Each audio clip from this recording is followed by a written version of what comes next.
The barn was already burning when the shot rang out, not a warning shot, not a miss, a bullet meant for flesh. It found the boy instead of the woman, 16 years old, standing between armed men and a kitchen door at 2 in the morning, holding his arm, bleeding, not crying, behind him. A woman who'd been running for 2 years, who carried evidence that could destroy a St. Louis empire, who'd finally stopped running 3 weeks ago at a failing ranch in the middle of nowhere. In front of him, 3 shadows moving through smoke and firelight, sent by a man who'd never once in his life been told no. And in the doorway, a rancher with 30 days before the bank took everything, holding a rifle, making a choice between the money that could save his land and the woman who'd already saved his life. The fire roared. The boy fell. The choice was made. Some debts are paid in bullets. Some are paid in trust. This is the story of how a man who'd forgotten how to love learned it from a woman who'd forgotten how to stay, and how they both learned that the strongest thing you can build isn't a fence, it's a home worth defending. Caleb Mercer had 30 days before the bank took everything. 30 days to come up with $4,200 he didn't have. 30 days before Broken Creek Ranch. The land his father died trying to keep became someone else's problem. It was late August, the kind of heat that made men mean and cattle slow. The kind that pressed down on your shoulders like a physical weight and made you wonder why anyone had ever thought this land was worth fighting for. Caleb had made peace with losing it. What he hadn't made peace with was the woman standing in his yard. She had one suitcase beside her, canvas bag over her shoulder, dust on her boots that said she'd walked the last quarter mile from where the stage dropped her. The kind of dust you don't get from a carriage ride. Caleb stood in the doorway of his own ranch house, rifle resting across his forearm, not raised, not threatening, just there, the way a man holds a tool he knows how to use. He looked at the woman standing in the dirt 20 feet out. She wasn't what he expected, not that he'd expected much. Roy had showed him the posting 2 weeks back. Experienced cook, fair wages, references available. The paper had been tacked to the board at the Millhaven station for 3 months. Caleb figured anyone desperate enough to answer a 3-month-old job posting for a failing ranch in the middle of nowhere was either running from something or too broken to run anymore. Looking at her now, he figured both. She was maybe 30, sharp-featured, dark hair pulled back so tight it looked like it hurt. Her clothes were clean but plain, the kind of plain that comes from choosing the same thing every day, because thinking about it costs energy you don't have. And her eyes had already seen the worst the world could offer. He knew that look. He'd seen it in the mirror often enough. "Get off my land," Caleb said. He didn't raise his voice. He never had to. The woman didn't flinch, didn't step back, didn't do any of the things people usually did when Caleb Mercer told them to leave. She just looked back at him. Steady, direct. "You posted a job, Mr. Mercer," she said. "I came to work." 6 words. That was all it took. 6 words delivered in a voice that had no plea in it, no negotiation. Just the plain fact of the matter stated by someone who'd stopped caring whether the world listened or not. Something about those 6 words stopped Caleb cold, because nobody had looked at him like that in years. Like they weren't afraid of him at all. Behind him he heard Roy Dalton's boots on the porch boards. Roy was 62 years old, wide as a doorframe, had worked Broken Creek for 20 years. Back when Caleb's father was still alive. Back when the ranch had a full crew and the cattle numbered closer to 200 than 40. Roy was one of exactly 3 people on Earth Caleb genuinely respected. The other 2 were dead. "That's her," Roy said quietly. "Not a question, I can see that. She walked from the main road, I noticed." In this heat, Caleb didn't respond. Roy stepped up beside him, looked out at the woman standing in the yard. "You gonna let her starve out there, or you gonna let her cook?" "I don't need the complication. You need someone who can make biscuits that don't come out like river stones," Roy said. Flat, matter of fact. You need someone who can keep 4 hungry cowboys from walking off because they're tired of eating whatever Sammy burns in a pan. "We've had nobody in that kitchen since Martha left in October. Boys are eating hardtack and whatever Sammy can manage. We're losing men not because of the money. We're losing them because this place feels like hope came here to die." Caleb's jaw tightened. Sammy was 17 years old. Good with horses, terrible with fire. For 3 months the kid had been trying to manage the kitchen because nobody else would. The results had been edible, barely. 2 men had left in the last month, not because of money. Because the ranch felt like a place where hope came to die. Roy's words, not Caleb's. Though Caleb hadn't argued. "She listed rates," Roy continued. "Reasonable ones. Lower than what you'd pay in town. Caleb looked at the woman again. She hadn't moved, hadn't called out, hadn't done anything except stand there and wait, like she'd waited before, in other places. For other men to make up their minds about whether she was worth the trouble. He hated that she had to do that. Hated more that he was making her do it now. If she can't handle the work, Caleb said slowly, she's gone in a week. Roy nodded once. Fair enough. Caleb stepped off the porch, walked across the yard, stopped 10 feet from the woman. Up close, she was smaller than she'd looked from the doorway. Maybe 5'6", thin in the way people get thin when they've been moving too much and eating too little. But her hands weren't soft. They had the look of hands that had worked, Miss Brooks. He said. She blinked. Just once, Kane, she corrected. Nora Kane. He filed that away. The hesitation, the correction. A woman who'd used more than one name. You've cooked for working crews before, he said. Railroad crews. A mining camp outside Nevada. 2 years at a hotel dining kitchen in St. Louis. This isn't a hotel, I can see that. The men eat before sunrise and after dark. The kitchen schedule doesn't bend for weather, sickness, or bad moods. I need food on the table. Not conversation, she set her bag down. I'm not much for conversation either. Something in him shifted. Just slightly. Just enough that he noticed. He gestured toward the house. Roy'll show you where you sleep. You start tomorrow morning. 5 o'clock, I'll start tonight, she said. He stopped. Turned back. What? I'll start tonight, she repeated. Calm, even. What do you have in the supply room? He told her. She nodded once. Picked up her bag. Walked past him toward the house like she'd been working there for a decade. Roy caught his eye. Raised an eyebrow. Caleb said nothing. He stood in the yard watching her go. The rifle still across his arm. The sun still high and hot overhead. The 30 days still ticking down like a clock he couldn't stop. And for the first time in 3 months. Maybe longer.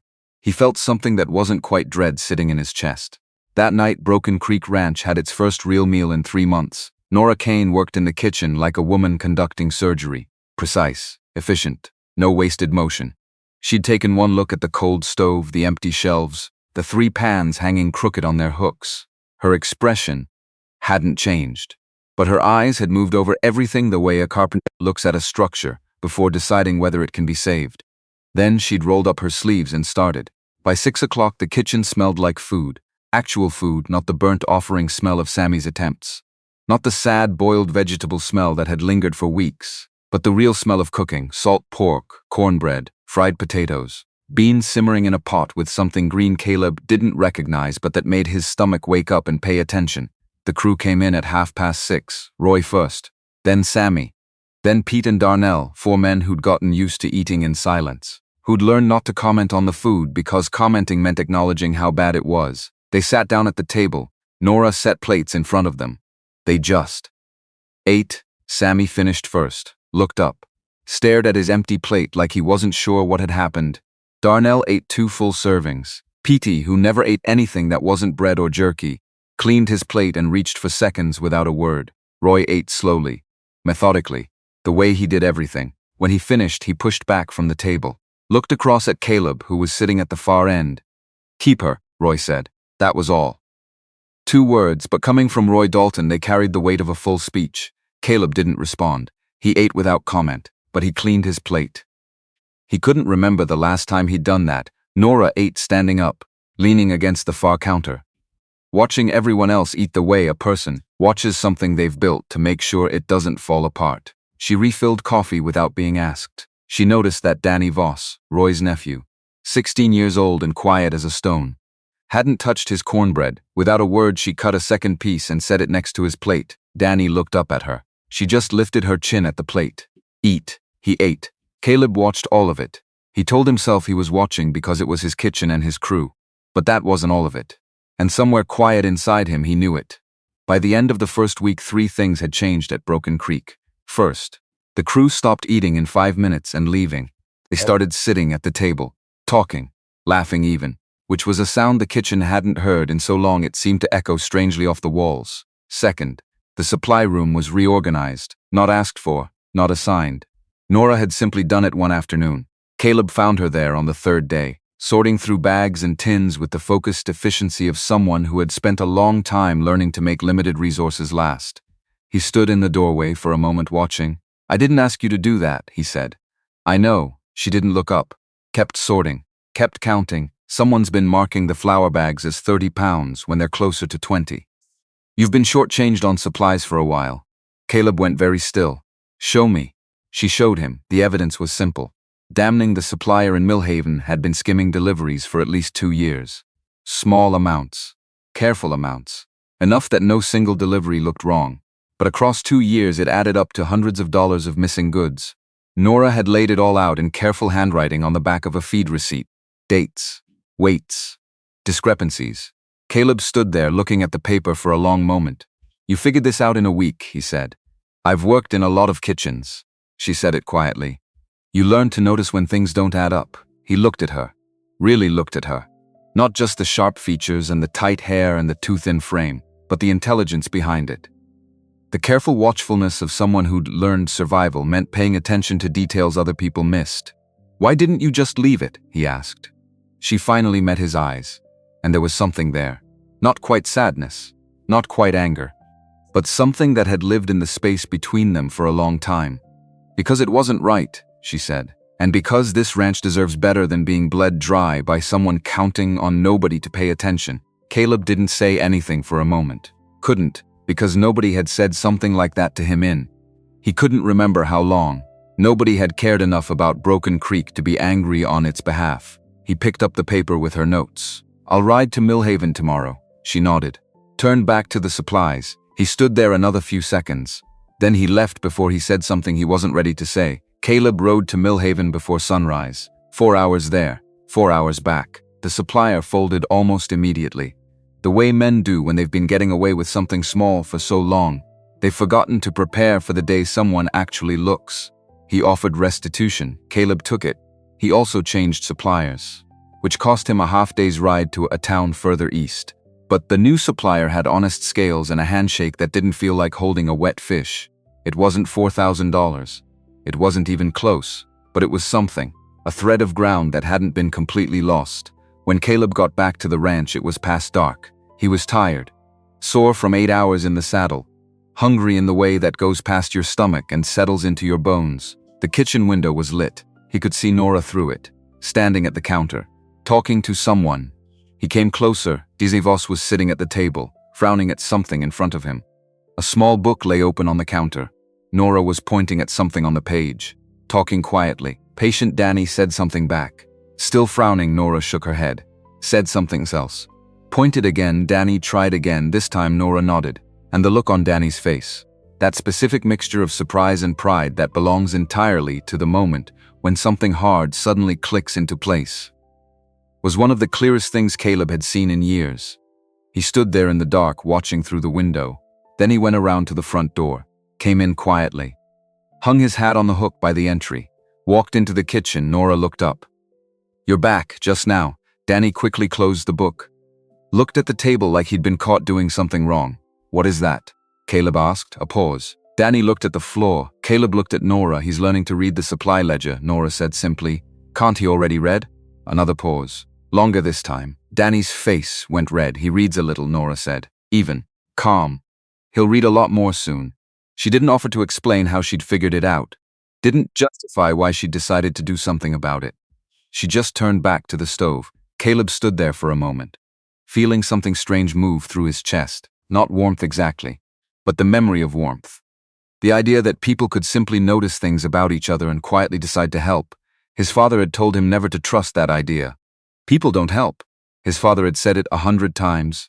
They take, they leave. They use you until you're empty, and then they move on to the next mark. Trust cattle, trust land, never trust people. Caleb had believed it for 41 years. But he was watching it happen, right here in his kitchen. A woman teaching a 16-year-old boy to read because she'd noticed he struggled and decided, without asking permission, without making a show of it. To help, Danny, Caleb said quietly. The boy looked up, still red-faced. Still waiting to be told he was stupid or lazy or any of the other things people had probably told him his whole life. You keep working with her, Caleb said. Every night if you need to. Danny blinked. Sir, you heard me. Nora glanced over. Her expression flickered. Gone before he could name it. Now get to bed, Caleb said. Early start tomorrow. Danny grabbed the book, nodded, practically ran for the door. When he was gone, the kitchen went quiet. Just the sound of something simmering on the stove. Thank you, Nora said, not looking at him. Still facing the stove. For what? For not making him feel small, Caleb pulled out a chair, sat down heavily. He was tired, bone tired. The supplier in Millhaven? He said. You were right. He'd been skimming for 2 years. I got some of it back. She nodded. Still didn't turn around. Not enough to save the ranch, Caleb continued. But enough to matter. Everything matters, Nora said quietly. Even the small things. He watched her stir whatever was in the pot. Why are you here? He asked. She went still. Just for a second, you posted a job. I needed work, that's not what I'm asking. She set the spoon down. Turned around slowly. For a long moment she just looked at him, and he saw it again. That thing in her eyes. The look of someone who'd already seen the worst and was still standing anyway. Because I had nowhere else to go, she said finally. And because I'm tired of running. Running from what? She held his gaze. Ask me that again in a week, she said. And I'll tell you. Then she turned back to the stove, and Caleb sat there in the kitchen of his failing ranch, with a woman he'd known for 3 days, who was teaching his crew to read and finding theft in his supply room and cooking food that made grown men clean their plates. And he felt something he hadn't felt since long before his father died. Like maybe, just maybe, something good could still happen here. Vincent Cross came on a Thursday, mid-morning. The sun already high and mean. Caleb was in the barn going over the cattle ledger, trying to figure out how to stretch 40 head through winter when he needed 60 just to break even. The numbers weren't working. They hadn't worked in 3 years. He was about to close the book and go check the north fence when he heard raised voices from the direction of the supply road. Not shouting, not arguing, but voices that carried weight. He came out of the barn. Nora was standing 15 feet from a man Caleb didn't recognize. The man was heavyset, well-dressed for the frontier. Dark coat, clean boots. The particular easy arrogance of someone who had money and was accustomed to using it as a blunt instrument. Beside him stood one of the Millhaven freight drivers Caleb sometimes used. The driver looked distinctly uncomfortable. The stranger was smiling at Nora. The smile didn't reach his eyes, Miss Brooks. The man was saying, or is it Miss Carter now? I've lost track. Nora had gone absolutely still. Not the stillness of calm. The stillness of something that has stopped moving because movement draws attention to prey. I don't know you, she said. Her voice was flat. Empty. Sure you do. The man took a step toward her. You worked at the Langford Continental for nearly 3 years. A person doesn't forget 2.5 years of employment. Caleb was already moving. He crossed the yard in long strides. Put himself between them before he'd made a conscious decision to do it. This is private property, he said. He looked at the man steadily. No heat, no threat, just the plain fact. Who are you and what's your business here? The man studied him with mild interest. The way a man looks at an obstacle he hasn't decided is significant yet. My name is Vincent Cross, he said. Smooth, practiced. I represent business interests in St. Louis. I have a message for your cook, Mr. Mercer, Caleb Mercer. And whatever message you have, you can post it, because this conversation is over. Vincent's expression didn't change, but something behind his eyes shifted, Mr. Mercer. I'd encourage you not to involve yourself in something that... Get off my land. Caleb didn't raise his voice. He never had to. He simply looked at Vincent Cross, and Vincent Cross looked back at him, and whatever Cross saw. Apparently, it suggested the calculation wasn't worth it today. He smiled pleasantly, touched the brim of his hat, nodded to the driver. Of course, he said. My apologies for the interruption. He walked back to the wagon. The driver flicked the reins. They pulled out. Caleb didn't move until they were through the gate and down the road. Until the dust settled and the sound of wheels faded into the distance. Then he turned to Nora. She was still standing exactly where she'd been. Her hands were at her sides, fingers slightly curled. She was looking at the road where the wagon had gone, and her face had the look of someone watching something they'd always known was coming finally arrive. Nora, Caleb said. She closed her eyes for just a second. When she opened them, she looked at him directly. I need to tell you something, she said quietly. And I need you to hear all of it before you tell me to leave. They didn't go inside.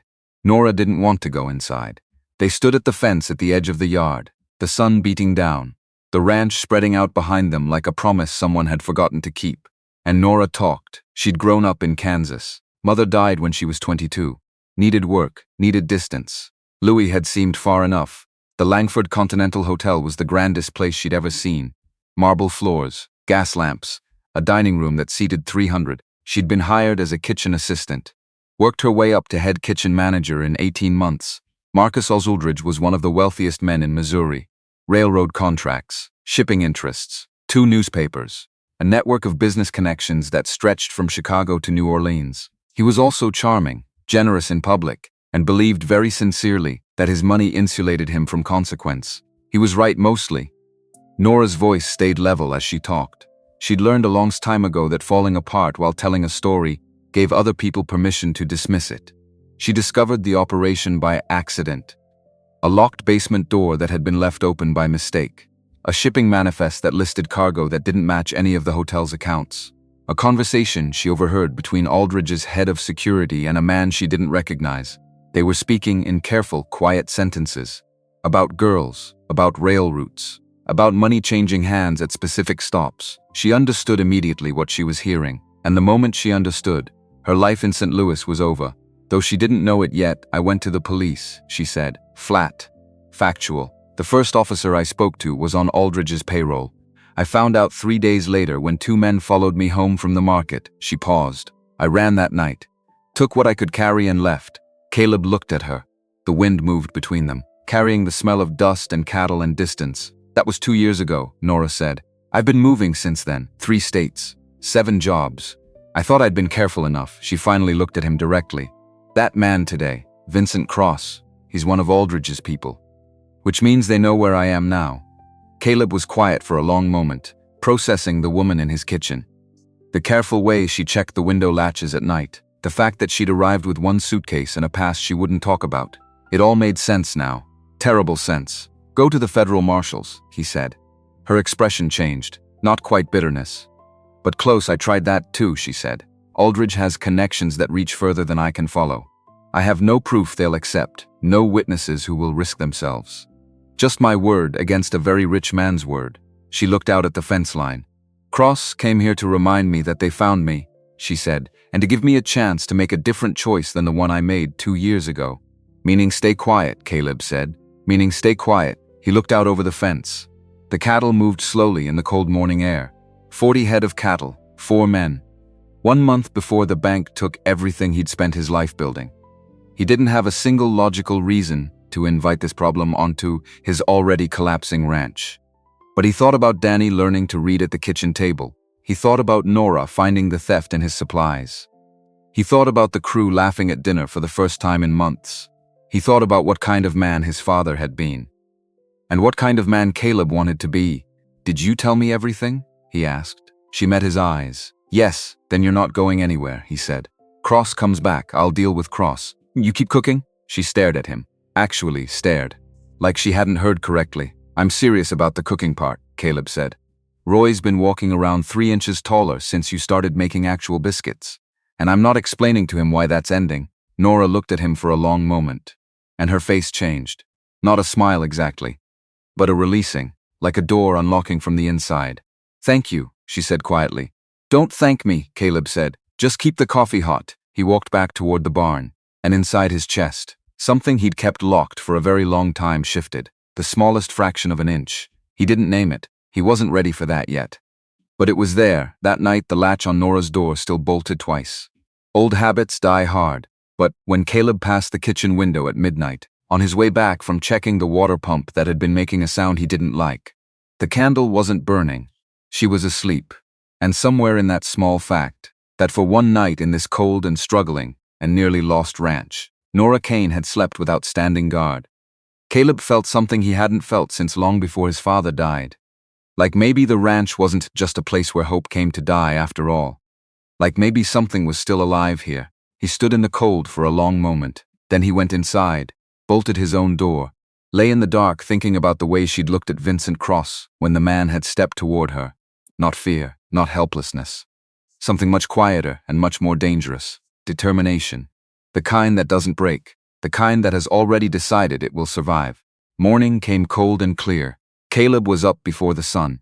He always was. Found Roy already at the water trough. Standing there with his arms crossed, looking at nothing in particular, the way Roy did when he was thinking about something he didn't want to say out loud. Spit it out, Caleb said. Roy glanced at him. Cross came back. Caleb went very still. When? Not here. In Millhaven.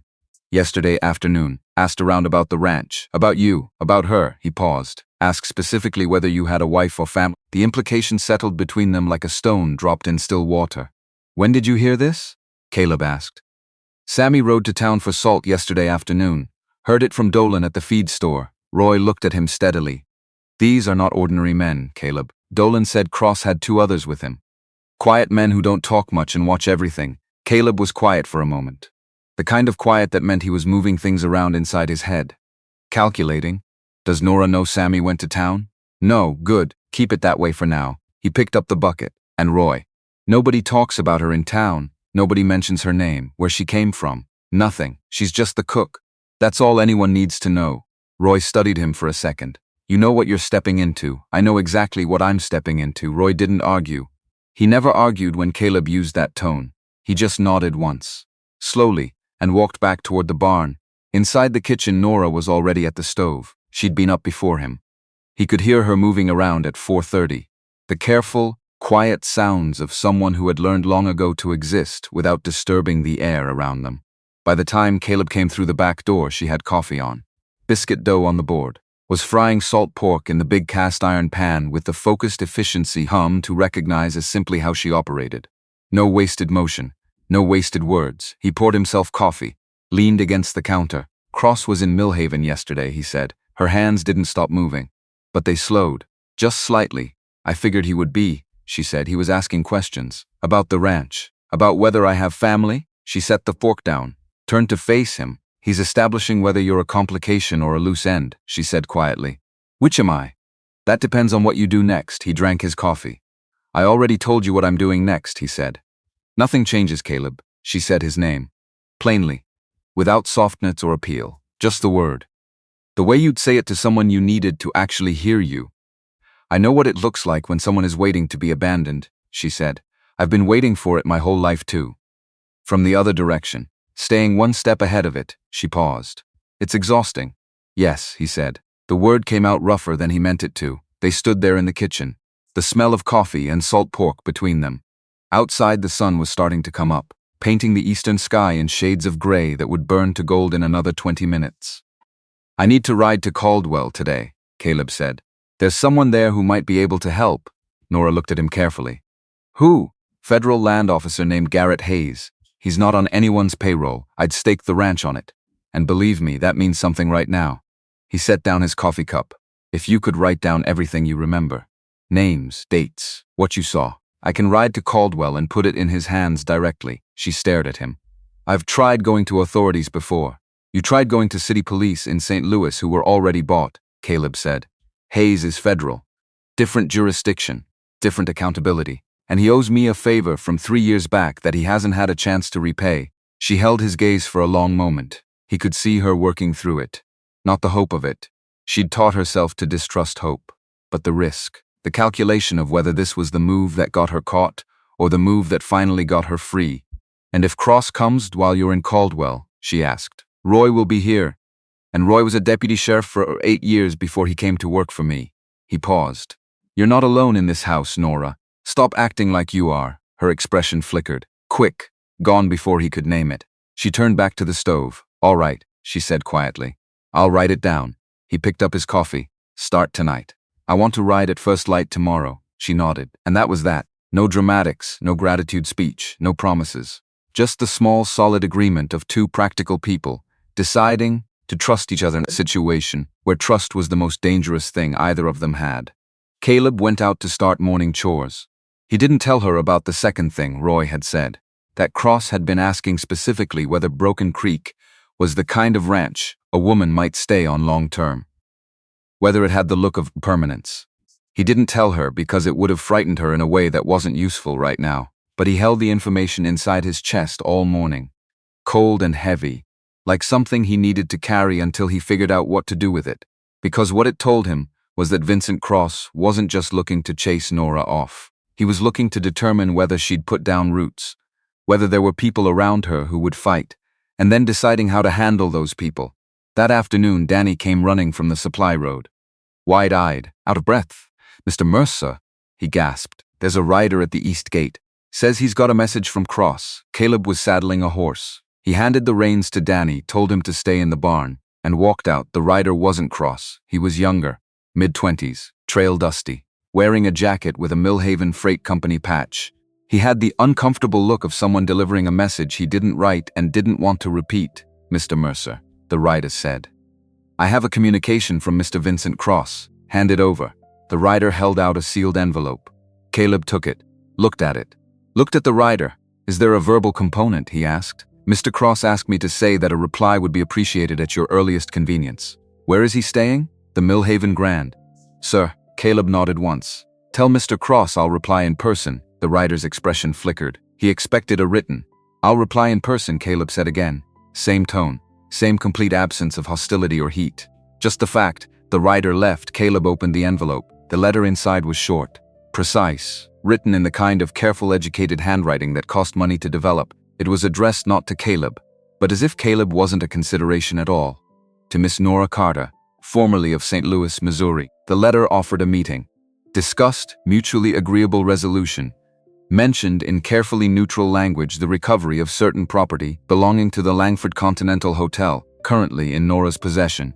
It was signed V. Cross, on behalf of Aldridge Enterprises. Caleb read it twice, then he folded it, put it in his coat pocket, and went to find Nora. She was in the garden beside the kitchen, a small patch she'd started working 2 weeks ago, turning the frozen ground over by hand because she'd said, when Caleb raised an eyebrow at it, that some things took time and the ground might as well be ready. She looked up when he came toward her. He handed her the letter without preamble. She read it. Her face went very still. Then she read it again. "Certain property," she said slowly. "What property?" She looked up at him, and for the first time since she'd arrived at Broken Creek, Caleb saw something in her that looked like it might be about to break through whatever wall she'd built. Not weakness, not helplessness, something rawer than that. "When I left St. Louis," she said slowly, "I took a ledger, one of the hotel's internal shipping ledgers. It listed cargo shipments by code, but I understood what the codes meant. Because I'd seen how they were used," she paused. "It was the only concrete evidence I had." "Where is it now?" Caleb asked. "In my bag, a beat, the one I sleep with." He was quiet for a moment. "Processing this, that's what they want," he said. "That's what they want. And if they get it, then there's no proof of anything. Aldridge is clean, and I'm a woman who spent 2 years running from a powerful man based on nothing but her own word." She folded the letter carefully. "He'd have me arrested inside a month." Caleb turned, looked out at the fence line. Then he said, "Can you write down the information in the ledger? From memory?" "The key parts?" She thought for a second. "Oh, most of it. I've read it enough times." "Good.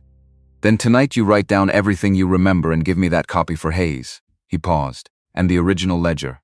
"Give me the ledger." She looked at him carefully. "Why? Because Cross knows it's in your bag. He knows what he's looking for.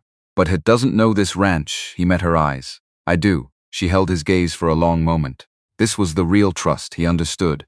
Not the words, not the declarations. This. The moment where she had to decide whether to put the one thing that stood between her and Marcus Aldridge into the hands of a man she'd known for less than a week. She went inside. She came back 2 minutes later with a slim leather-bound book, worn at the corners, the spine cracked from being opened so many times. She held it out. He took it. He didn't open it. "Didn't need to read it right now. I'll keep it safe," he said. "I know," she said. And the steadiness in those 2 words told him she did. That she wasn't saying it to reassure herself. She was saying it because she'd decided it was true. He put the ledger inside his coat. "Burn the letter," he said. She burned it. That evening after dinner, Nora sat at the kitchen table writing. Caleb sat across from her, going over the supply accounts. The real ones. The corrected ones now that he'd dealt with the Millhaven supplier the crew had eaten. Were sitting around talking. The fire in the stove threw warm light against the walls. Roy was telling a story about a horse he'd tried to break 20 years ago. Sammy was laughing. Pete was grinning. Darnell was shaking his head. And Danny. Danny was at the far corner of the table with his book open, frowning at a page. His pencil moving slowly across the paper. Nora glanced over at him, said something quiet. Danny looked up, said something back. She pointed at something on his page. He tried again. This time she nodded. And the look on his face. That moment when something hard suddenly makes sense. Caleb watched all of it. The kitchen warm, the crew together. The quiet work of people existing in the same space without needing to perform or prove anything. This was what his father had never understood. That a ranch wasn't just land and cattle, it was people, and people who felt seen and safe and valued. Those people stayed. Those people fought. Those people built something that lasted. Caleb looked down at his ledger, made a note, and decided that tomorrow, When he rode to Caldwell to see Garrett Hayes, he was going to make damn sure that Marcus Aldridge never touched Nora Kane again. Whatever it took, whatever it cost, she'd given him his ranch back. The least he could do was give her a life. Dawn came cold. Caleb was already dressed, already moving. He found Roy in the barn before the sun cleared the horizon. "I'm riding to Caldwell," Caleb said. "Be back by nightfall." Roy nodded. "Didn't ask why. Didn't need to. You want me to tell the crew? Tell them what they need to know." "Nothing more." Roy studied him for a moment. "You're making this official, I'm making this right. Those aren't always the same thing." "They are today." Caleb saddled his horse. The bay mare he'd had for 6 years. Steady, reliable, the kind of horse that wouldn't spook if things went sideways. Which, given what he was riding into, was a real possibility. Nora appeared in the barn doorway. She had a cloth bundle in her hands. Still warm. He could see steam rising from it. "Breakfast," she said. For the road he took it. Their fingers brushed. Just for a second, she pulled back quickly, like she'd touched something hot. "The papers you wrote," Caleb said. "They're in my saddlebag. The ledger's there, too." "Be careful," she said. "Always am, Caleb." He stopped, looked at her. "If Hayes can't help, he'll help, but if he can't, or won't, I need you to promise me something." He waited. "Promise me you'll come back here and tell me the truth," she said. "Don't try to protect me from it. Don't soften it. Just tell me the truth." He looked at her for a long moment. This woman who'd already been lied to by every authority figure she'd tried to trust, who'd learned the hard way that soft words from powerful people usually meant the door was already closing. "I promise," he said. She nodded. Stepped back. He mounted up, rode out, didn't look back, because if he looked back he might see the expression on her face that said she wasn't sure he was coming back at all, and he couldn't afford to think about that right now. The ride to Caldwell took 4 hours. 4 hours of cold wind and hard ground and the rhythmic sound of hooves on packed dirt. Caleb spent most of it running calculations in his head. How much time they had. What Vincent Cross was capable of. Whether Garrett Hayes would take this seriously or smile, that careful federal smile, and file it somewhere permanent and useless.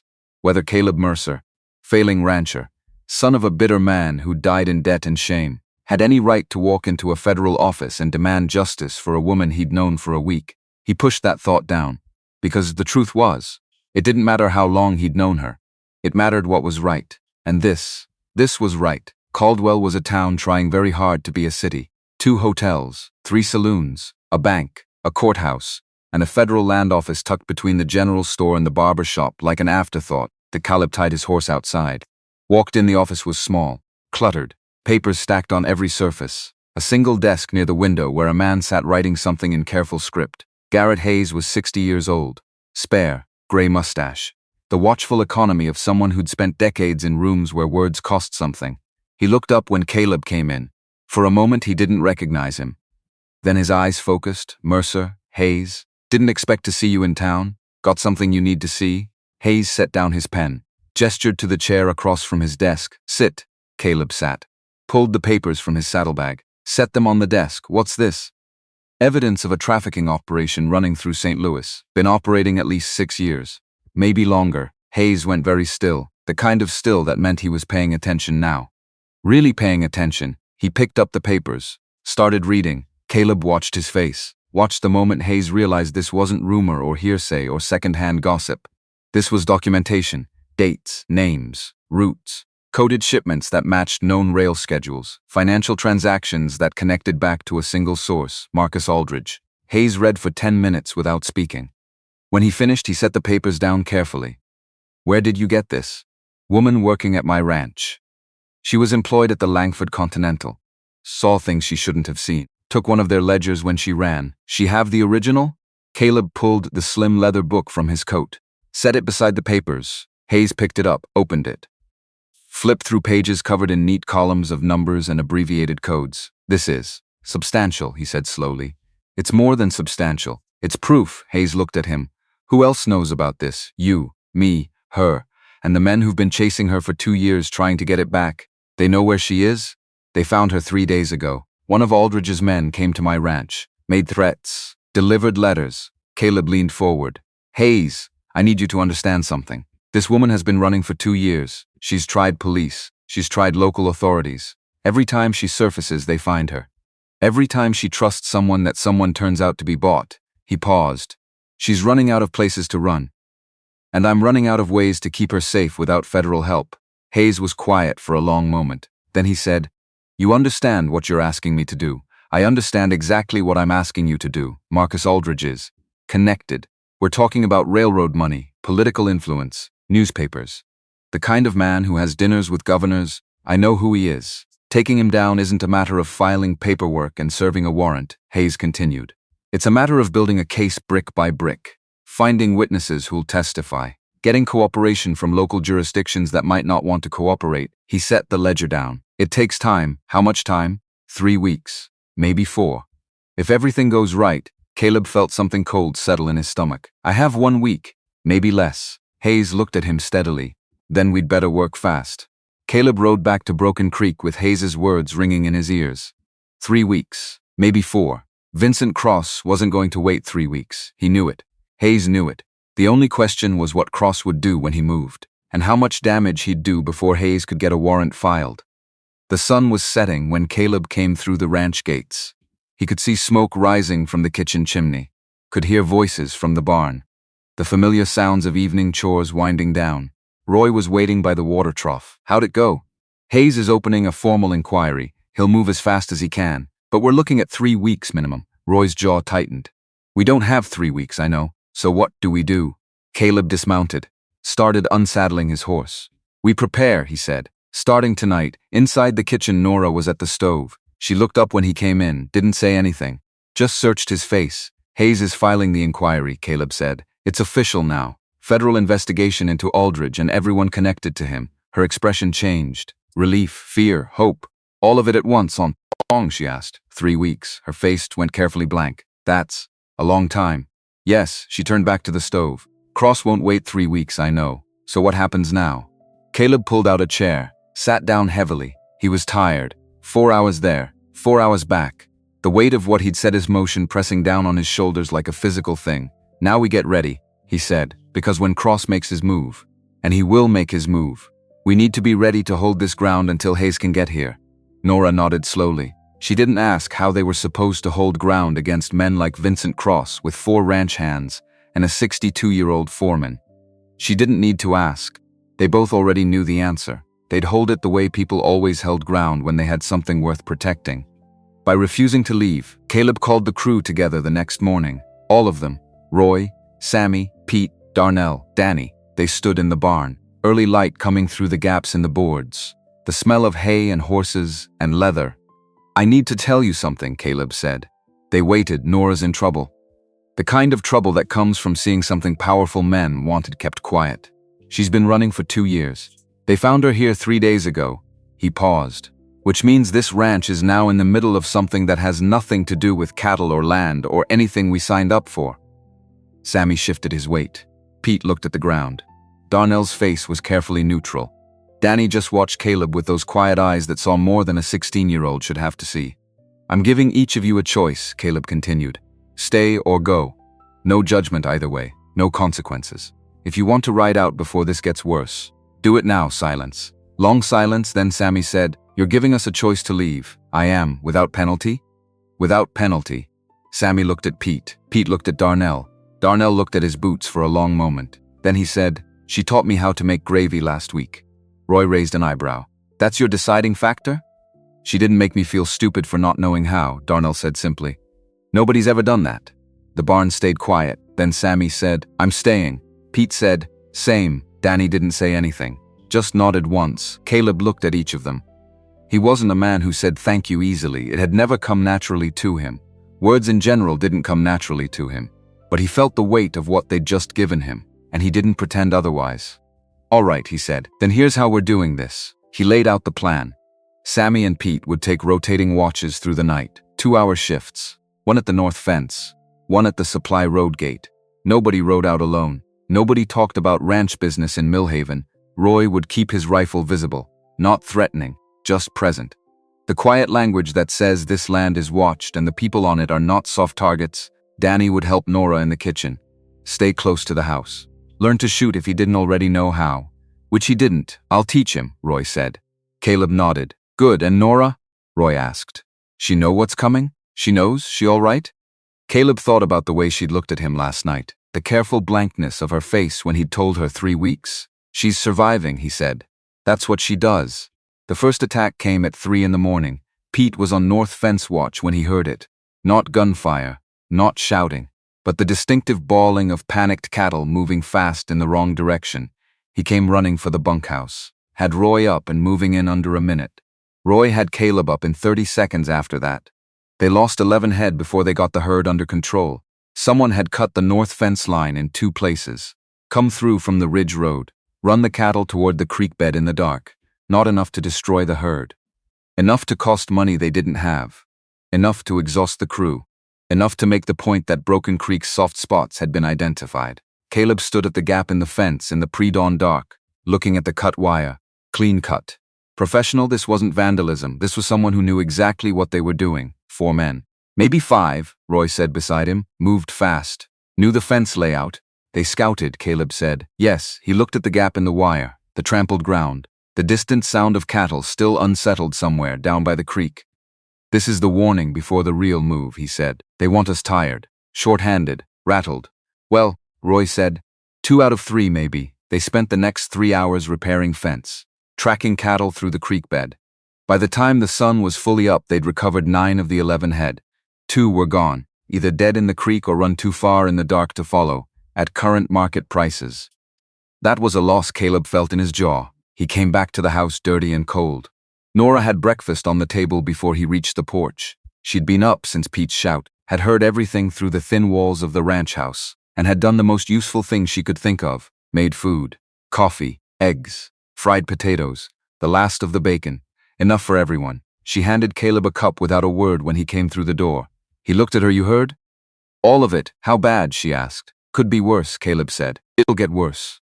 She nodded once, set a plate in front of him. Then eat now. He ate. The crew ate. Nobody said much.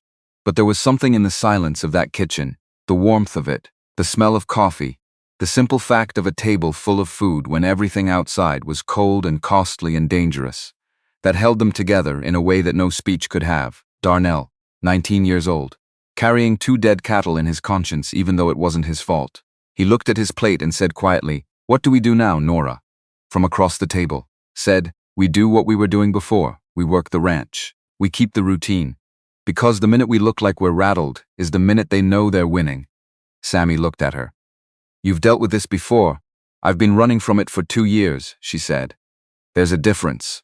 I'm not running now." The table went quiet again. But it was a different kind of quiet. The kind that happens when something has been decided. Vincent Cross came back that afternoon. Not to the ranch, to the south gate. Sent a rider ahead with a message. The rider was the same young man from before. Millhaven Freight Patch, uncomfortable expression. "Mr. Cross requests a meeting," the rider said. "Just you and him." South Gate. 1 hour, Caleb looked at him. "Tell Cross I'll be there." The rider hesitated. He said, "To come alone," I heard him. The rider left. Roy appeared from the barn. "You're not going alone, that's what he asked for." "I don't care what he asked for. Men who specify alone are men who want to control all the variables." Caleb pulled his rifle from the porch. "Check the load." "Then I'll bring a variable he doesn't expect," he said. Roy went to get his own rifle. Vincent Cross was waiting at the tree line. 2 horses behind him, 1 man beside him. Not the heavy-set messenger, but someone younger, sharper looking, with the particular stillness of someone whose job was not to talk. Caleb came through the south gate. Roy stayed 3 steps behind and to the right. Rifle across his forearm, not raised, not threatening, just present. The way Caleb had asked. Cross looked at Roy for a moment. Then he looked at Caleb. "I said alone," Cross said. "I heard you," Caleb said. He stopped 10 feet out. "What do you want, Cross?"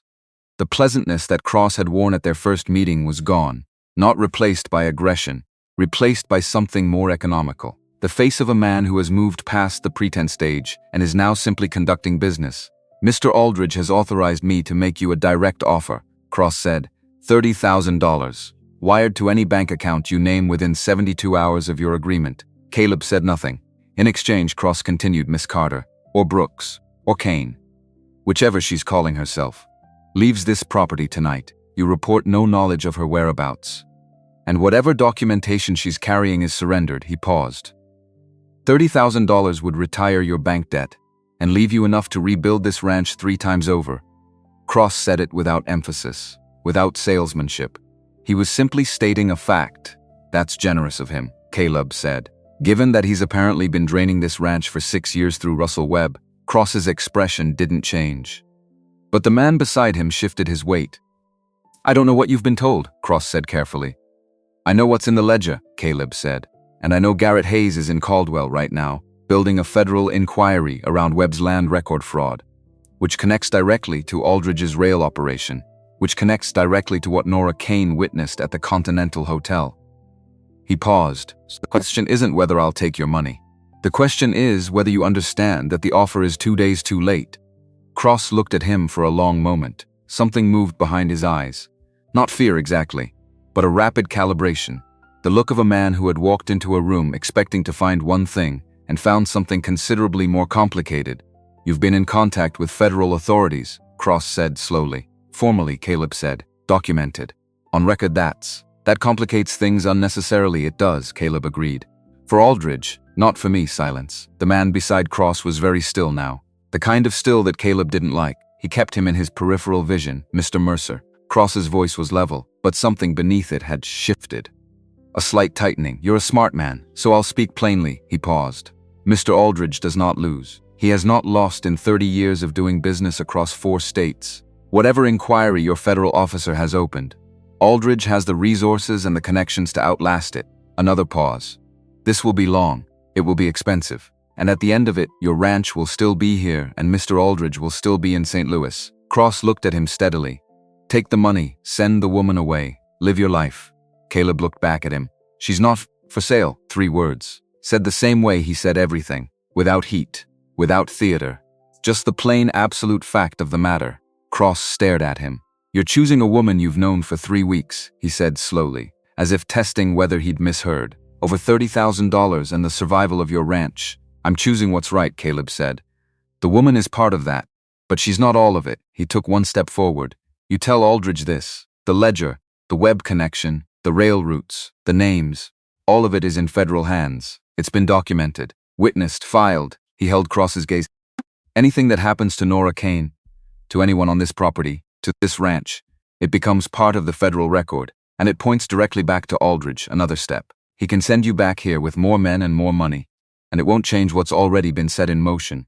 Or, he can cut his losses, distance himself from Webb, and pray the inquiry stops at the land fraud and doesn't go deeper. Caleb stopped. That's his choice.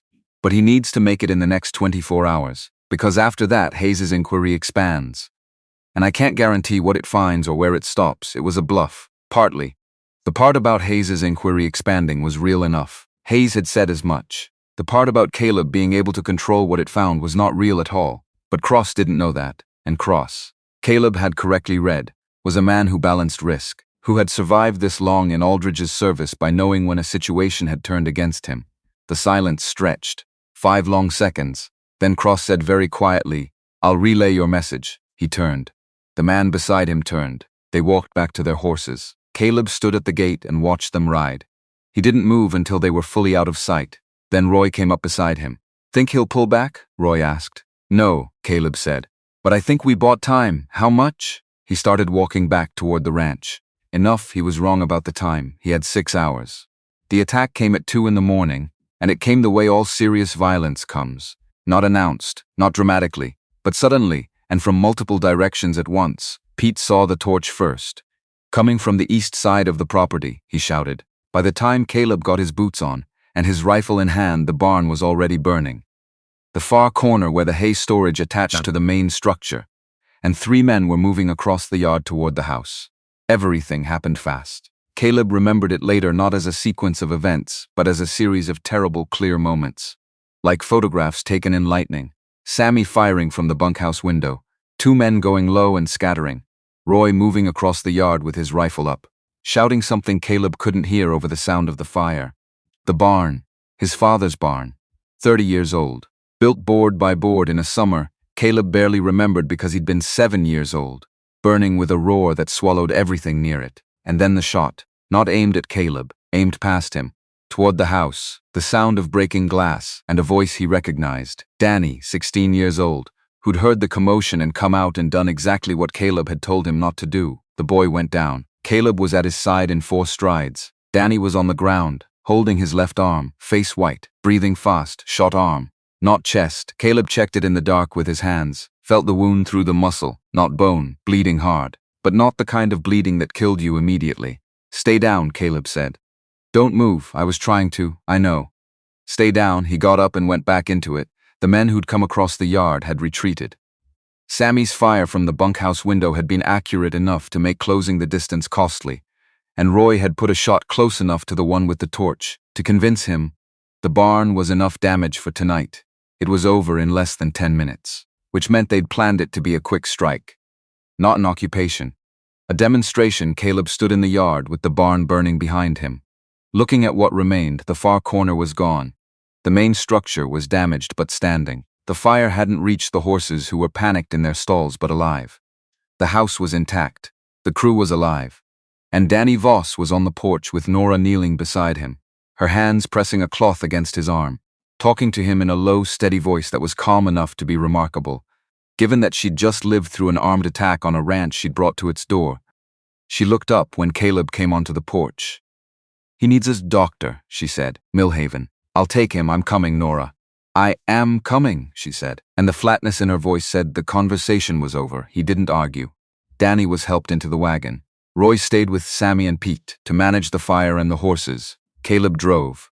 Nora sat in the back with Danny, her hand keeping pressure on the wound, talking to him about nothing important, what she was going to make for breakfast, whether he preferred apple preserves or plum, whether he thought Roy's opinion about the water pump was right, or whether the fitting was the actual problem. Steady, calm, ordinary words doing the work of keeping a frightened boy from going inside himself where the fear lived.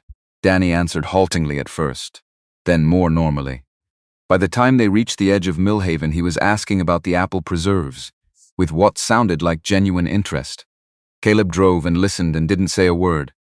He was thinking about a barn his father had built. He was thinking about Russell Webb sitting in a comfortable office in Caldwell, signing fraudulent documents. He was thinking about Marcus Aldridge in a St. Louis hotel, who had decided at some point in the last 30 years that other people were resources. And he was thinking about a woman in the back of his wagon, making sure a 16-year-old boy felt less alone. Because that was simply what she did. She looked at broken things and decided to help. Without being asked, without calculating the cost, because that was who she was underneath everything that had been done to her. The doctor was awake. Small-town doctors were always awake when they needed to be. He took Danny in. Came out 20 minutes later with the report Caleb had hoped for. The wound was clean. The muscle would heal. Danny would need rest and restricted use for several weeks. But there was nothing permanent. Roy's nephew would be all right. Caleb sat on the bench outside the doctor's office in the dark. Nora came out after the doctor. Sat beside him, not close. Just present, it's my fault, she said. No, Caleb said immediately. Caleb. Aldridge made a decision, cross-executed it. If I hadn't come here. If you hadn't come here, Caleb interrupted.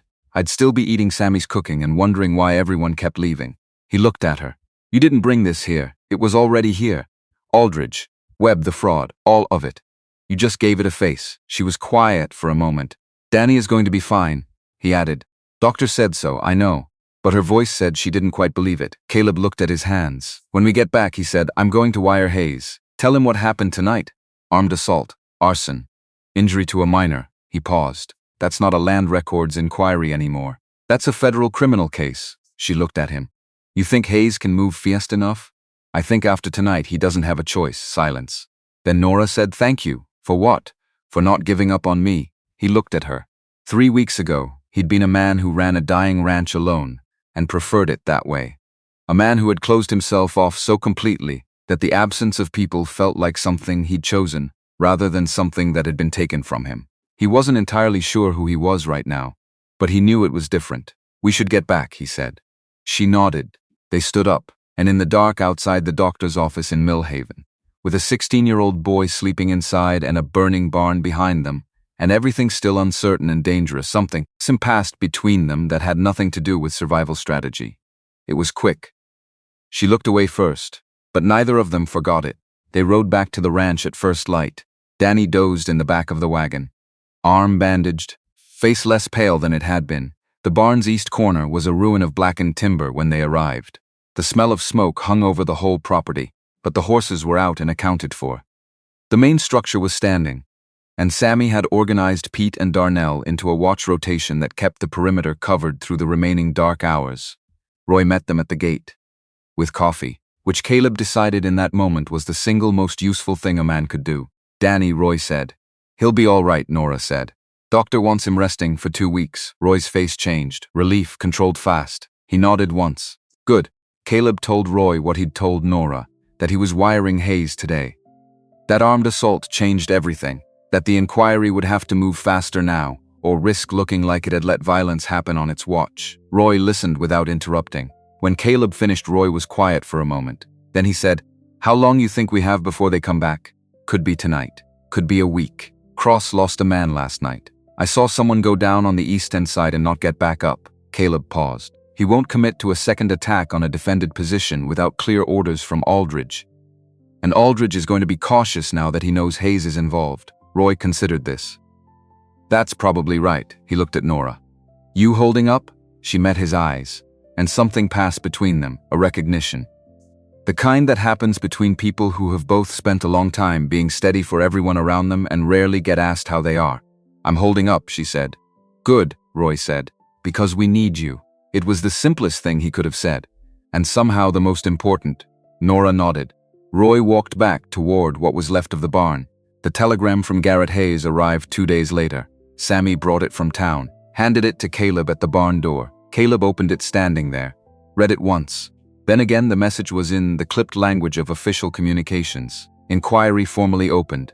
Webb under review. Recommend patience. Presence being established. He read it a third time. Then he folded it, put it in his pocket, walked across the yard to where Nora was hanging laundry on the line behind the house. She saw him coming, saw something in his face. Her hand stopped moving. "What happened?" He handed her the telegram. She read it. Her lips moved slightly as she worked through the words. When she finished, she just stood there, holding the paper, the wind moving the sheets on the line beside her. "Webb is under review," she said. Flat, like she was testing the words to see if they were real. "Yes." Hayes moved fast on that, because that's the thread that unravels everything, Caleb said. Webb is the bridge between Aldridge's operation and legitimate legal cover. If Hayes pulls that thread, the whole network comes apart. Nora looked at him. "Which means Aldridge knows that." "Yes, which means Cross won't wait anymore." "No," he agreed. "He won't." They stood there for a moment in the cold. The garden between them, the ranch behind them. The fence line Caleb's father had built post by post over 20 years. The land that had been slowly, quietly, stolen from both of them by a man in a St. Louis hotel who had never once gotten his hands dirty. "I want to ask you something," Nora said. "Ask when this is over. If Hayes builds the case. If Aldridge goes down. If Webb's fraud is exposed and your land debt gets untangled." She stopped, started again. "What do you want for the ranch? What does it look like when it's right?" He hadn't expected that question. Not because it was difficult, but because nobody had asked him that in so long he'd forgotten there was an answer. He thought for a moment. "Full crew," he said. 40, 50 head of cattle. The north pasture fence rebuilt properly. Not the patchwork it is now. He paused. "Kitchen that smells like something's cooking." She raised an eyebrow slightly. "That's a practical list." "I'm a practical man, Caleb." She said it the way she did. Just the word. Clean and direct. "What do you actually want?" He looked at her, and this time he didn't deflect, didn't reach for his hat or find a reason to turn away. He just looked at her and let the silence answer in the way silences do when two people are paying close enough attention. She looked back at him, and the color in her face changed. Not embarrassment, not quite. Something more complicated and more honest than that. Then footsteps came running from the direction of the barn, and the moment broke like ice in spring. "Mr. Mercer," Sammy called, out of breath.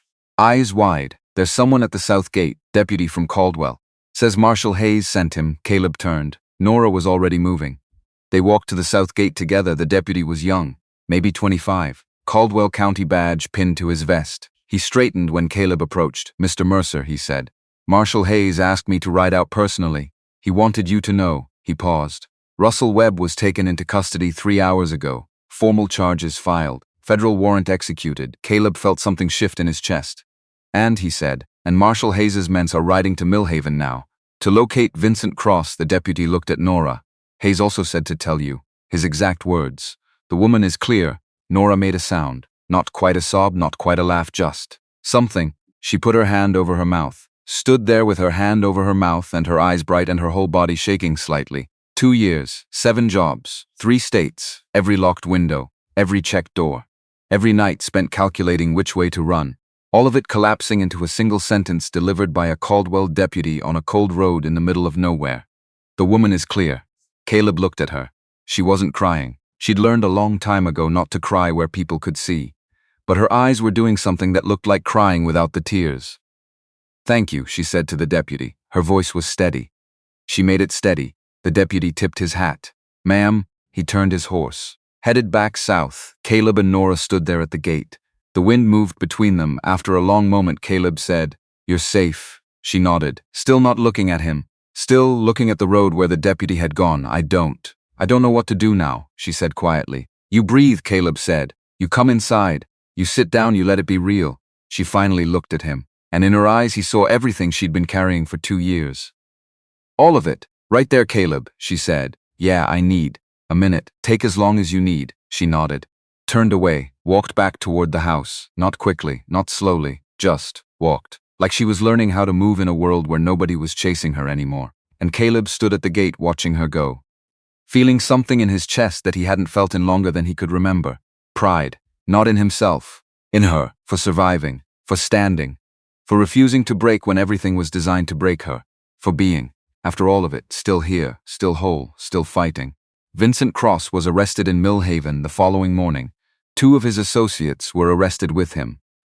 A third had apparently left the territory before Hayes's men arrived, which Hayes said in a subsequent telegraph was a minor loose end he expected to resolve within the week. The news came via Sammy again, who rode into town for salt and came back with information instead. Caleb listened to the report. Then he went to find Nora. She was in the kitchen. Where else would she be? Kneading dough for the evening bread with the focused efficiency that meant she was thinking about something other than bread. "Cross is in custody," Caleb said. Her hands stopped moving, just for a second, then started again. "When?" she asked. "This morning. Millhaven Grand Hotel. Hayes's men took him without incident. And Aldridge?" "Hayes says Aldridge's lawyers are already filing objections. But the inquiry's moving forward. Asset freeze, witness protection, the whole federal machinery." Caleb leaned against the counter. "It's over, Nora," she kept kneading. "It's not over until Aldridge is in prison," she said quietly. "Until then it's just." Paused. "Hayes says the case is solid. Hayes doesn't know what Aldridge is capable of." "Maybe not," Caleb said. "But Hayes knows what the law is capable of. And right now the law is on your side." She finally stopped, looked at him. "I've been running for 2 years," she said. "You don't just stop because someone says it's safe. You stop when your body finally believes it." She paused. "I don't believe it yet." He understood that. Of course he did. Trust wasn't something you decided to feel. It was something you grew into slowly, after enough evidence accumulated that the world wasn't trying to kill you. "Then don't believe it yet," he said. "Just try to rest. Try to breathe. Try to let the people around you carry some of the weight." She looked at him for a long moment. Then she went back to kneading, but her shoulders had changed. Something in them, released, just slightly, just enough. The days that followed were strange. Not because anything dramatic happened, but because nothing did. No more attacks. No more midnight visitors. No more men appearing at gates with letters and threats. Just work. The barn needed rebuilding. The fence needed mending. The cattle needed tending. And the crew, slowly, carefully, started to relax. Sammy laughed more. Pete stopped checking over his shoulder every 5 minutes. Darnell started telling stories at dinner about his childhood that were funny instead of sad. Danny's arm healed clean. By the end of the 2nd week, he was back to light work. By the end of the 3rd week, he was reading supply ledgers on his own, and only occasionally asking Nora to confirm a word he wasn't sure of. Roy watched all of it with the quiet satisfaction of a man who had worked 20 years to keep this place alive, and was finally seeing it remember how to live. And Nora.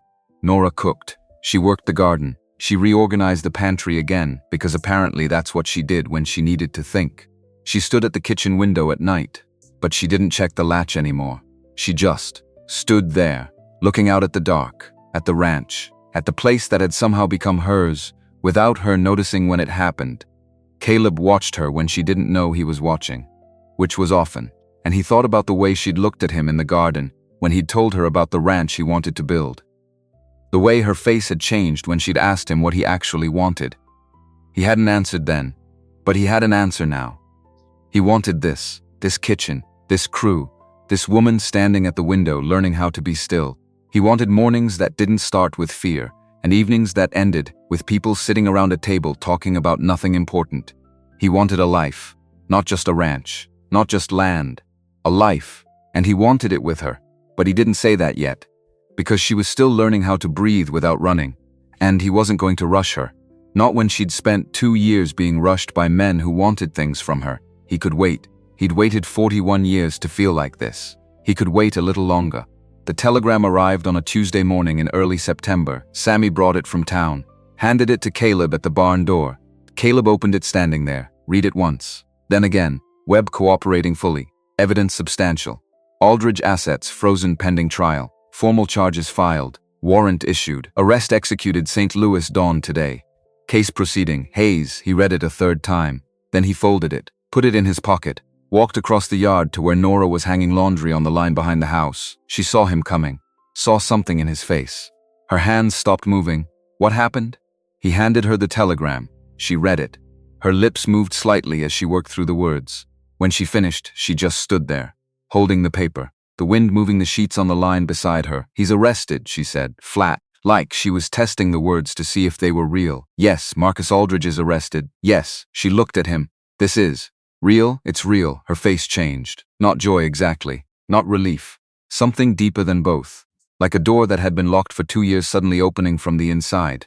She sat down on the ground, just sat right there in the dirt beside the laundry basket. Caleb crouched beside her. You all right? I don't know, she said. Her voice was strange, distant. I don't know what I am. You're safe, he said. I know, you're free, I know, but she said it like she didn't know, like the words didn't connect to anything real yet. He sat down beside her in the dirt. They sat there together while the sheets moved in the wind and the ranch carried on around them. Roy walked by, saw them sitting there, kept walking without a word. Because Roy understood some things didn't need commentary. After a while, Nora said, What happens now? Now we wait, Caleb said. Hayes will build the case. Aldridge's lawyers will fight. Could take months. Could take a year or longer. But I'm done running? You're done running. She pulled her knees up to her chest, wrapped her arms around them. I don't know how to do that, she said quietly. Do what? Stop, I've been moving for so long. I don't know how to just be somewhere. Caleb looked at her.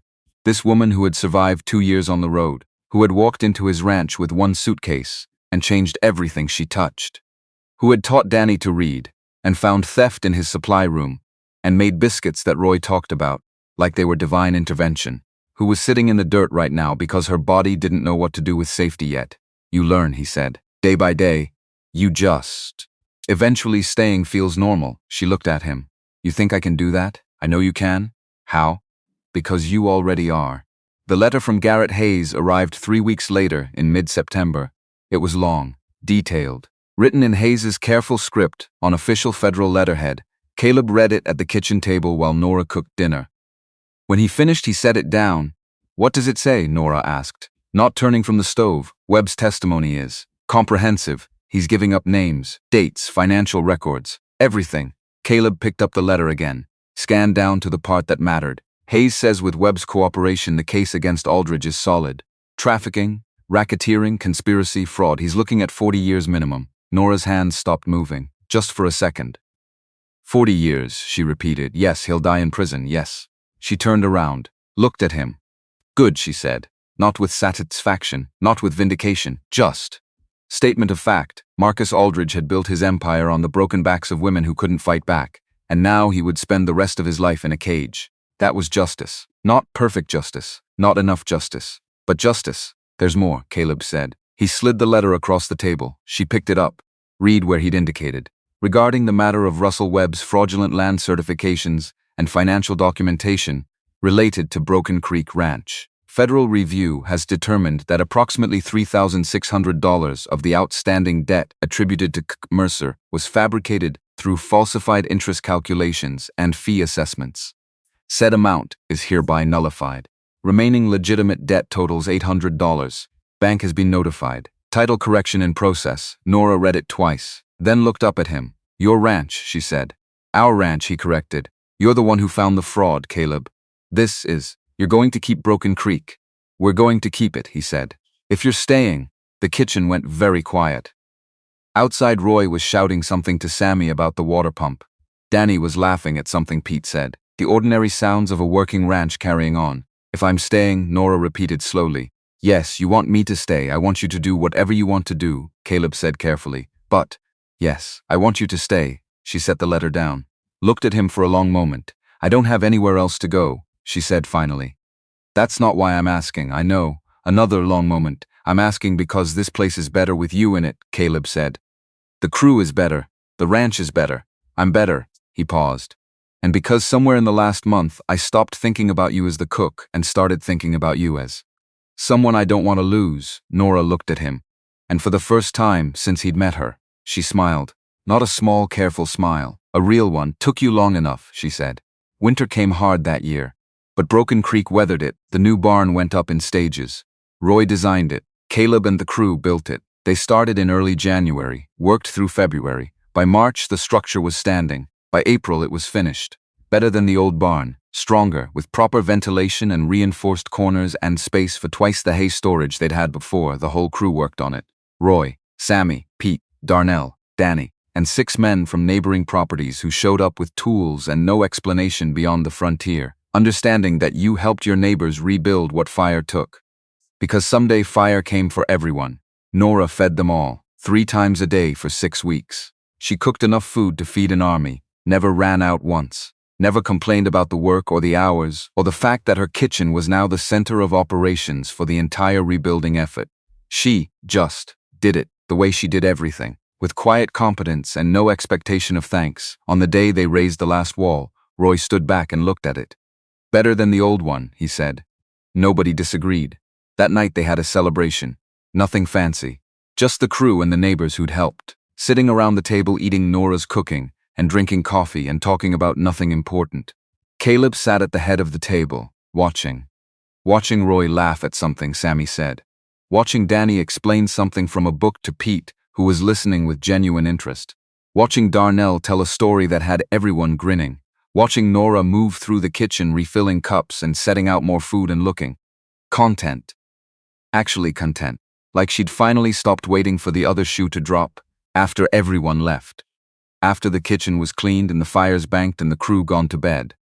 Caleb found her standing on the porch, looking out at the dark ranch, at the new barn standing solid against the night sky. He came up beside her. Didn't say anything. Just stood there. After a while she said, I've been thinking. About? About what happens next. What do you mean? She turned to face him. Hayes wrote that I'll need to testify. In St. Louis. Probably this fall. Maybe longer, I know. I'll have to go back there. Face Aldridge in court. Tell everything. In front of lawyers and judges and everyone. Caleb nodded. You will. I don't know if I can do that. You can. How do you know? Because you've already done harder things, he said simply. You survived 2 years on the run. You walked into a failing ranch and saved it. You stood your ground when men with guns came to your door. He paused. Talking in a courtroom is small. Compared to that, she looked at him. Will you come with me to St. Louis? Yes, of course, it might take weeks, the trial, the testimony. All of it, then I'll be there for weeks. What about the ranch? Roy can run it, Caleb said. He's done it before. He'll do it again. Nora was quiet for a moment. Why? She asked finally. Why what? Why would you do that? Close up the ranch, ride to St. Louis. Sit through a trial that has nothing to do with you. Caleb looked at her. At this woman who still, after everything, couldn't quite believe that someone would choose her without needing a reason. Because you're not doing it alone, he said. Because I told you I'd stand with you and I meant it. Because, he stopped, started, again. Because somewhere in the last 4 months you became the most important person in my life. And I'm not letting you walk into that courtroom without someone beside you. Nora stared at him. Caleb, yeah, that's the most you've said at one time since I met you. He almost smiled. Don't get used to it, she laughed. Actual laugh. Soft and surprised and real. And then, before either of them thought too hard about it, he kissed her. Not tentatively, not carefully, just kissed her. The way a man kisses a woman he's been thinking about kissing for months and has finally run out of reasons not to. She kissed him back, and the porch went very quiet, except for the sound of the wind and the distant call of an owl, and 2 people finally admitting what had been obvious to everyone else for weeks. When they stopped, she looked at him. Took you long enough, she said. You keep saying that because it's true. He put his forehead against hers. I'm a slow learner, I noticed. They stood there in the cold. Not moving, not talking, just being together. Finally. Spring came late that year, but when it came full. The land greened up. The cattle thrived. The ranch, for the first time in 6 years, turned a profit. Not a big profit, but profit. Enough to buy supplies. Enough to fix the north fence properly. Enough to hire 2 more hands to help with summer work. Enough to breathe. Nora's garden exploded. She'd been working it since she arrived, turning frozen ground through winter, planting seeds in early spring. By May, it was producing more vegetables than the crew could eat. She started preserving, canning, teaching Danny how to do it because he'd expressed interest. And Nora's response to expressed interest was always yes. The kitchen became a production facility. Jars everywhere. The smell of vinegar and salt and growing things. Roy walked through one afternoon, looked round, shook his head.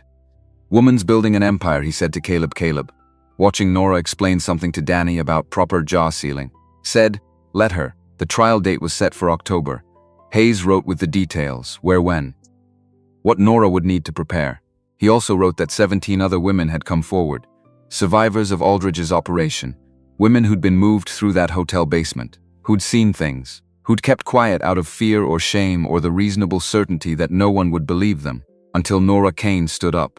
Until federal agents started asking questions. Until the machine that had protected Marcus Aldridge for 30 years finally broke down. Now they were talking, and their testimony, combined with Nora's ledger, combined with Webb's records, combined with physical evidence Hayes' team had recovered from 3 different rail stations. It was overwhelming. Hayes wrote that Aldridge's lawyers were trying to negotiate, trying to reduce charges in exchange for cooperation, but the prosecutors weren't negotiating. Not on this. Nora read the letter sitting at the kitchen table. When she finished, she folded it carefully. 17 women, she said. Caleb, drinking coffee across from her, nodded. Because of you, he said. I didn't do anything. I just ran, and got lucky that I ran to the right place. You did more than run, Caleb said. You kept the ledger. You wrote everything down. You went to the law even when the law had failed you before. You testified. You stood. He set down his coffee. Those 17 women are coming forward because you showed them it was possible. That's not luck. That's courage. She looked at him. I don't feel courageous. Courage never does, he said. It just feels like doing the next right thing, over and over, until you look back and realize you survived. It happened on a Saturday morning in late August. Nothing special about the day, nothing planned. Caleb just decided. He'd been thinking about it for weeks, maybe months, since that night on the porch when he'd kissed her, and she'd kissed him back, and everything had shifted. Since, he'd started thinking about the ranch not as a burden to carry alone but as a life to build together. He found her in the garden. Where else? She was kneeling in the dirt, pulling weeds, her hands covered in soil, hair coming loose from the tie she'd used to pull it back. She looked up when his shadow fell across her. Hey, something wrong? No! He stood there for a moment, trying to figure out how to say what he needed to say. Then he gave up, trying to find the right words, because there were no right words. There was just the truth. I want you to stay, he said. She tilted her head. I am staying, not as the cook, not as whatever we've been calling this for the last month. He paused. I want you to stay as my wife. Nora went very still. Your wife, she repeated. Yes, you're asking me to marry you. Yes, she stared at him, in the garden. While I'm covered in dirt, I'm not good at this, he said. I don't have pretty words. Don't have a ring. Don't have anything except this. He gestured around them. At the garden, the ranch, the life they'd built. I want to wake up every day and see you in this kitchen. I want to rebuild this place with you. I want everything. With you, he stopped. That's what I got. That's all I got.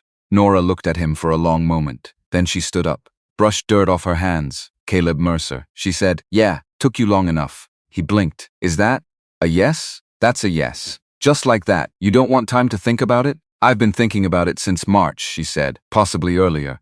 Hard to say exactly when. But, yes. The answer is yes. He reached for her. She stepped into his arms, and they stood there in the garden, in the dirt, in the middle of an ordinary Saturday morning, with nothing fancy or planned or perfect about it. Just 2 people who'd found each other in the wreckage and decided to build something new. The trial lasted 3 weeks. Caleb and Nora rode to St. Louis in mid-October, checked into a small hotel 2 blocks from the courthouse. Roy ran the ranch, sent periodic updates via telegraph, cattle fine, barn standing. Danny reading advanced texts now, stop worrying. Stop. Nora testified on the 4th day. Caleb sat in the gallery, watching, She walked to the witness stand like she was walking to her own execution. Pale, composed, terrified, but she didn't run. She sat down, put her hand on the Bible, swore to tell the truth, and then she told it. Everything. What she saw, what she heard, what she understood about the codes in the ledger, the roots, the money, the men who came and went through that basement.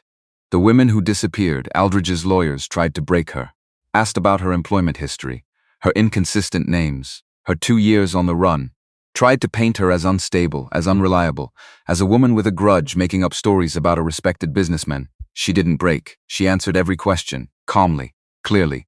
When they asked why she ran instead of going to the police immediately, she looked directly at Marcus Aldridge, who was sitting at the defense table in an expensive suit, looking like a man who'd never broken a sweat in his life. "Because I knew men like you own men like them," she said. "And I was right, the prosecutor didn't object. Neither did the judge. Because it was the truth, and everyone in that courtroom knew it on the 8th day of testimony." After 4 more women had taken the stand, after Webb had spent 6 hours walking the jury through financial documents, after the physical evidence had been entered and examined, Aldridge's lawyers requested a recess. They spent 3 hours in chambers with the judge. When they came out, they announced that Marcus Aldridge would be pleading guilty to reduced charges in exchange for a sentence recommendation. The judge accepted. Marcus Aldridge was sentenced to 40 years in federal prison. No parole, no appeals. 40 years. He'd be 93 when he got out. If he lived that long, he didn't look at Nora when the sentence was read. Didn't look at any of the women sitting in the gallery. Just stared straight ahead, face blank. Like he still couldn't quite believe this was happening to him, that the machine that had protected him for 30 years had finally stopped, after the sentencing, after the courtroom cleared, after the lawyers packed their files and left. Nora sat in the empty gallery. Caleb sat beside her. "It's over," he said quietly. She nodded. "It's over. How do you feel?" She thought about it, really thought about it.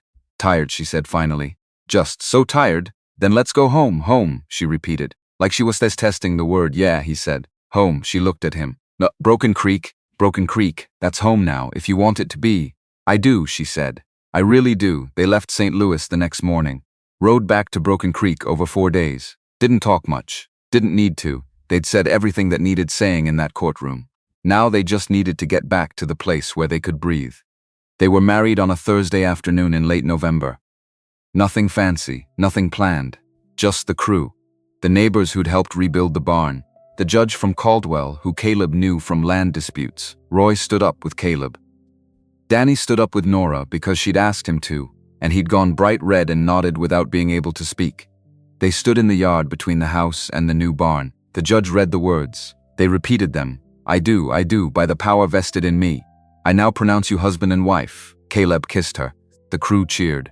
Roy clapped him on the shoulder so hard it almost knocked him over. "About damn time," Roy said. They had dinner in the kitchen. Everyone crammed around the table. Food everywhere. Coffee flowing. Stories being told. Sammy stood up halfway through and gave a speech that was half coherent and completely sincere about how Nora had saved this place and everyone in it, and how Caleb was the luckiest man alive. Caleb didn't argue. Because Sammy was right. After dinner, after everyone left, after the kitchen was cleaned, Caleb and Nora stood on the porch, looking out at the dark ranch, at the new barn, at the garden sleeping under frost, at the land that had almost been lost and was now. "There's Mrs. Mercer," Caleb said. Nora smiled. "I'm not sure I'm used to that yet." "You will be. How long did it take you to get used to being married?" "The moment you said yes." She leaned against him. They stood there in the cold, not talking, not needing to, just being together, the way they'd been for months now. Except now it was legal, now it was permanent, now it was everything. The ranch prospered. That was the only word for it. 65 head of cattle, 7 full-time hands, the north pasture fence rebuilt properly, the barn standing strong, the garden producing enough to sell at the market in Caldwell. Caleb and Nora ran it together, not him leading and her following, not her managing and him executing, together, as partners. The way it should have been from the start. Danny finished his education, got a scholarship to study at a school in Kansas City. Left in September with promises to write and visit during holidays. Roy retired that same month. Moved to Colorado to live with his daughter. Before he left, he pulled Caleb aside. "Your father would have hated this," Roy said. Caleb raised an eyebrow. "Thanks? I mean it. He would have hated seeing you happy, seeing this place thrive." Seeing you build something with trust instead of walls, Roy paused, which means you did it right. You became everything he couldn't. He clapped Caleb on the shoulder. I'm proud of you, son. For what that's worth, it was worth everything. Caleb didn't cry when Roy left, but it was close. Nora was pregnant by Christmas. They found out on a Tuesday. Doctor in Caldwell confirmed it. She told Caleb that night in the kitchen, while he was going over supply orders, just said it. I'm pregnant. He looked up. You're what? Pregnant, with child, having a baby. However you want to say it. He stared at her. She stared back. Say something, she said. I don't know what to say. How about good? Or, literally, anything? He stood up, crossed to her, put his hands on her face. That's the best thing anyone's ever told me. She smiled. Yeah? You're not scared? Terrified, he admitted. But, good terrified. The kind that means something matters. She kissed him. And in that moment, in that kitchen, in the ranch they'd saved together, Caleb Mercer realized something. That love wasn't weakness. That trust wasn't foolishness. That letting people in didn't destroy you. It saved you. The baby came in June. Healthy, loud, perfect. They named her Grace, not after anyone. Just because that's what she was. Grace, unearned, undeserved, given anyway. The ranch continued. The crew continued. The life they'd built continued. And one evening in late summer, when Grace was 3 months old and sleeping in a basket on the porch, Caleb stood looking out at the fence line, at the land his father had built, the land that had almost been lost, the land that was now truly theirs, free of debt, free of fraud, free of the weight of other men's sins. Nora came up beside him, put Grace in his arms. He looked down at his daughter, at this tiny person who had his chin and Nora's eyes and absolutely no idea what her parents had survived to get here. What are you thinking? Nora asked. I'm thinking that the strongest thing you can build isn't a fence or a barn or an empire. He looked at her. It's a family, a home, a place where people can lay down their weapons and rest. Nora leaned her head on his shoulder. That's what this is. Yes, they stood there on the porch, watching the sun go down over Broken Creek Ranch, over the land, the cattle, the barn, the garden, the life, over everything they'd fought for, everything they'd built, everything they'd become.